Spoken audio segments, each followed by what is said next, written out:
I do apologize, sir, but we don't seem to have your reservation. That's odd. Vance for 7:30 p.m. I have the confirmation right here on my phone.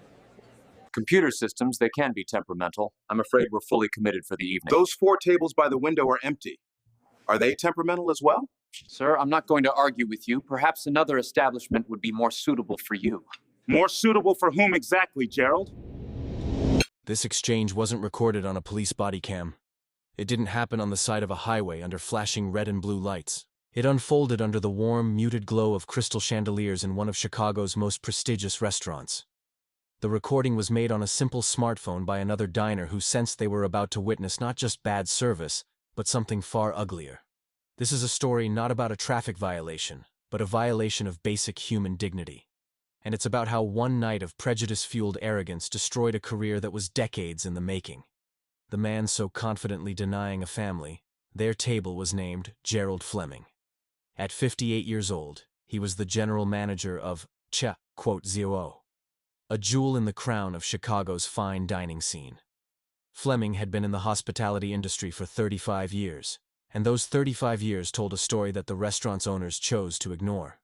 His official HR file was clean of reprimands, but there was a folder, delicately labeled Q.11, that was essentially a graveyard of complaints. Over his last 10 years as Aurelia's manager, 18 formal, written complaints had been filed against Fleming. 14 of them shared a striking similarity.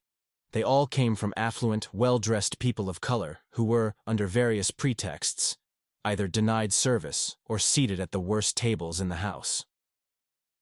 In 2018, a family from India, celebrating an anniversary, was stopped at the door for a Q2, though the husband was wearing a bespoke suit. Fleming claimed his turban, Q3. In 2020, 2 black lawyers from a major downtown firm were made to wait at the bar for 45 minutes, despite a confirmed reservation, while multiple white couples without reservations were seated before them. Fleming's excuse was a mine's quote. 4. In 2021, a successful Latina entrepreneur hosting a business dinner was asked to provide a credit card for quote 5e before she was even shown to her table, a practice not applied to anyone else that evening.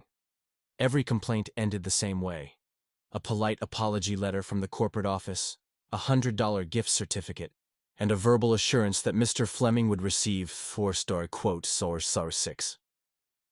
But coaching is not a consequence. To Gerald Fleming, it was just background noise. In his mind, he wasn't a racist. He was a brand protector. He saw himself as a guardian of exclusivity, a gatekeeper of an ambiance he believed his core clientele valued. These biases, honed over decades, built a faulty circuit in his brain. He saw not people, but potential problems. He saw not a family out for a birthday celebration, but a threat to his established order. The system didn't stop him sooner because Aurelia was immensely profitable.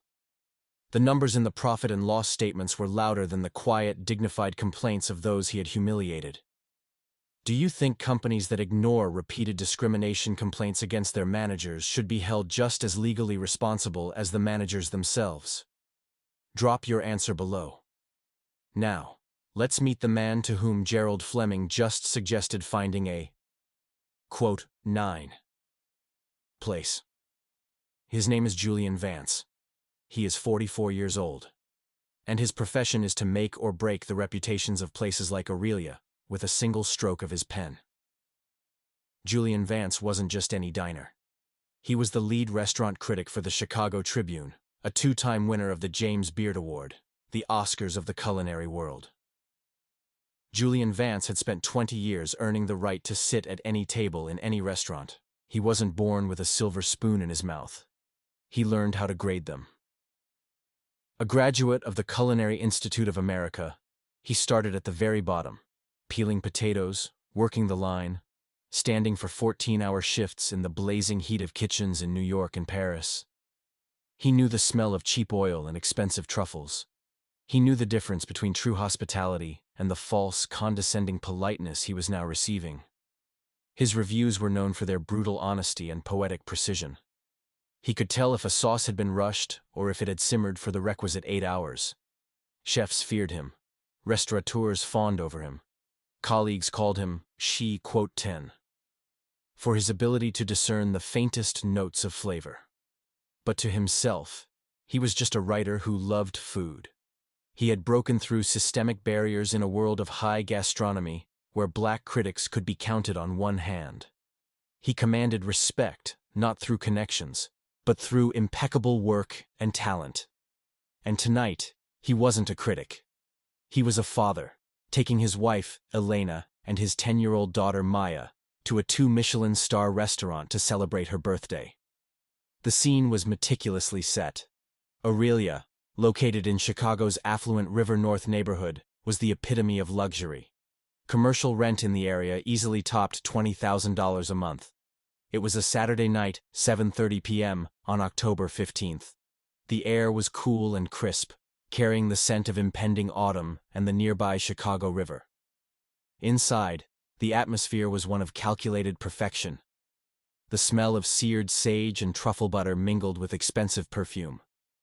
There was the delicate clinking of Riedel wine glasses and the low hum of conversation from people for whom a $500 dinner was a regular occurrence. Julian was wearing a cashmere Xenia blazer. Elena was in an elegant silk dress, and Maya was in her best party dress. They didn't just meet the dress code, they exemplified it. They had come not to ask for a favor, but to receive a service they were more than prepared to pay handsomely for. And this is where the incident, captured on video, began in earnest. The dialogue we heard at the start was only the prelude. Quote 11. Julian asked calmly, putting his phone away. Quote 12. Quote 13. Fleming replied, his tone becoming icy. In his mind, the puzzle assembled instantly and incorrectly. He didn't see a family. He saw a group of people he believed were trying to force their way into a place they didn't. Quote 14. Quote 15. Maya asked quietly, tugging on his sleeve. Her eyes were welling up with tears. Julian felt a familiar chill. It wasn't just disappointment. It was the exhausting fatigue of constantly having to prove your right to exist in spaces that others consider naturally theirs. No, sweetheart. We're just waiting for the manager to fix this misunderstanding, he said. His eyes locked on Fleming. Gerald, I suggest you check again. Perhaps under my assistant's name, Karen Schmidt. I'm not checking anything else, Fleming snapped. I've told you, we cannot serve you. Now please, leave the premises, or I will be forced to call security. At that moment, the escalation became unavoidable. Other diners began to turn their heads. At a nearby table, a man dining with his wife discreetly activated the camera on his phone. The young hostess standing behind Fleming looked deathly pale. She knew who Julian Vance was. She had seen his profile picture attached to the reservation. She tried to catch her boss's eye, but he was too consumed by his mission. Quote 20. Julian allowed a small, bitter laugh. Quote 21. Julian reached into the inside pocket of his blazer. Fleming tensed up instinctively. Quote, the manager thought, his prejudice now in full command. Quote 23. But Julian didn't pull out a weapon, he pulled out a business card. Simple, elegant, on heavy cardstock. Julian Vance, lead restaurant critic, Chicago Tribune. He held it out to Fleming. The manager glanced at the card with contempt. Cute trick. Anyone can print cards like these nowadays. It changes nothing. Leave, now. He flicked the card onto the hostess stand. For him, facts no longer mattered. Only bias remained. He saw what his prejudice had trained him to see. Not a person, but a stereotype. He was convinced that people who claimed important jobs in situations like this were always lying. Should automatic termination after 3 confirmed complaints of discrimination be the law for all customer-facing industries? Let me know in the comments. And then, the reveal happened. The kitchen doors swung open, and a tall man in a pristine white chef's coat strode into the dining room. It was Antoine Dubois, the legendary chef and owner of the entire restaurant group that included Aurelia. He rarely came out to the floor, but tonight he had decided to personally greet a regular. He frowned when he saw the tense scene at the host stand and made his way over. Quote 26. He stopped mid-sentence. His eyes widened in recognition as he looked at Julian. Quote 27. Dubois broke into a wide, welcoming grin and extended his hand. In that instant, Gerald Fleming's world collapsed. The color drained from his face. His hands, which a moment ago were crossed defiantly over his chest, fell limply to his sides. He darted his eyes from the beaming face of his boss to the calm, unreadable expression on Julian Vance's face. He looked at the business card sitting on the hostess stand, and the words on it suddenly seemed as large as a billboard. The realization that his 35-year career had just ended because of his own blind arrogance crashed down on him like a ton of bricks. The on-site aftermath was swift and brutal. Antoine Dubois' smile vanished the moment he pieced together what had happened from Fleming's deathly pallor and the tears in the little girl's eyes. Quote, 28, he said, his voice quiet but lethal. Quote, 29. Quote, 30. Fleming stammered. Dubois didn't even look at him. He turned to Julian. Julian, on behalf of my entire restaurant, from the bottom of my heart, I am so sorry. A terrible, unforgivable mistake has been made. Then he turned back to Fleming. The dialogue that followed was short and final. Gerald, your office keys, your tablet. Put them on the stand. Chef, please, it's a misunderstanding.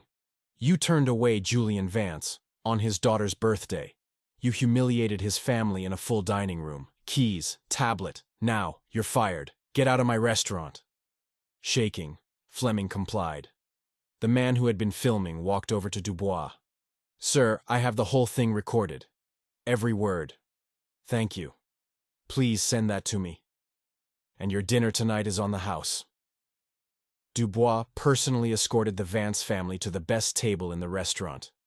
A secluded corner booth with a panoramic view of the Chicago skyline, normally reserved for VIPs. But the evening was irrevocably ruined.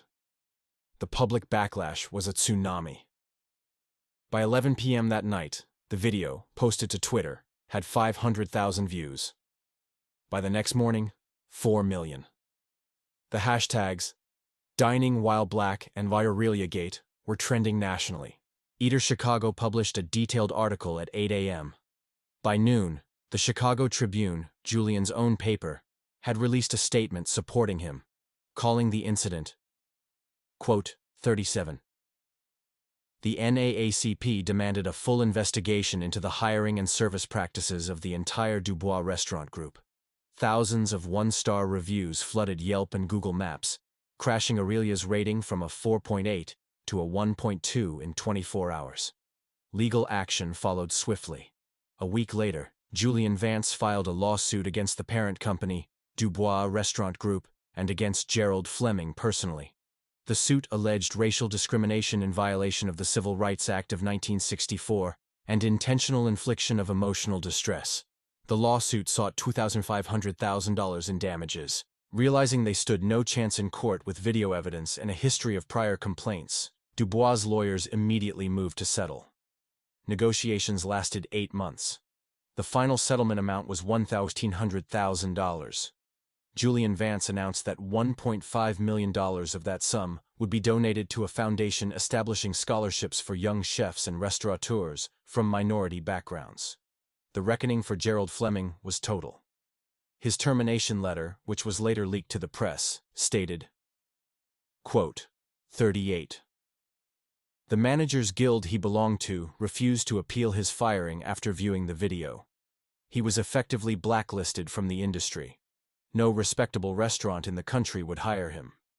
The last anyone heard, he was working as a shift manager at a 24-hour diner off a highway in Indiana. The system that had enabled him for so long ultimately devoured him when he became a liability. But the story didn't end there. Antoine Dubois, recognizing this crisis could destroy his entire empire, took decisive steps to implement systemic reforms. First, the Dubois Restaurant Group partnered with the NAACP to design and implement a mandatory, company-wide unconscious bias and cultural competency training program for all staff. Second, a fully anonymous hotline was created for employees and guests to report incidents of discrimination, with reports going directly to an independent civilian oversight board, not internal HR. Third, a Quote 39 Old Dabrin policy was implemented. Any confirmed instance of discrimination resulted in a formal reprimand and retraining. A second instance resulted in suspension. A third meant automatic termination. Finally, the company invested $2 million into a mentorship program to advance people of color into management positions across its restaurants. Do you think systemic reforms like these should be legally required for all large service industry companies? Or should it be left up to the business? Share your thoughts. Months after the settlement, Julian Vance gave one and only one interview. He didn't talk about the food or the money. He talked about his daughter. His final quote from that interview went viral. "My job is to judge food, not to be judged for the color of my skin." That night, on my daughter's birthday, my family was served a dish that isn't on any menu, the dish of humiliation. And no Michelin star, no glowing review can ever take away that bitter taste. I'm a critic, I'm well known, I have resources.